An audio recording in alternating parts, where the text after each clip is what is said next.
je vous invite à vous asseoir.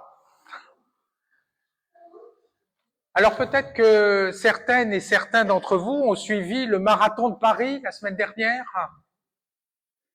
42 kilomètres. Il y en a qui l'ont fait? Non, pas moi non plus.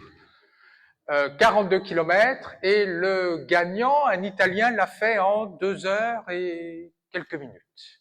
Alors les disciples d'Emmaüs, Cléophas et son ami inconnu, ont pas fait le marathon, mais quand même, ils ont fait Jérusalem, Emmaüs, 12 kilomètres dans la soirée.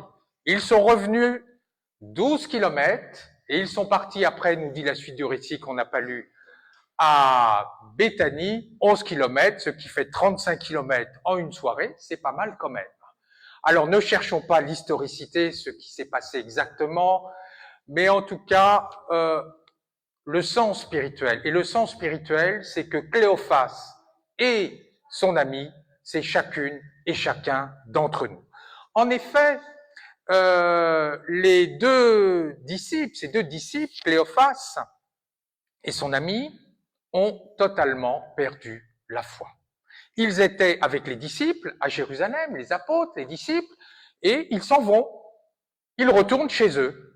Parce qu'ils le disent à Jésus, qu'ils ne reconnaissent pas, mais nous, on espérait, vraiment, on avait toute notre espérance en Jésus. Et puis finalement, il est mort comme un esclave, c'est ça, hein, vraiment, être crucifié, c'était la peine de mort pour les esclaves.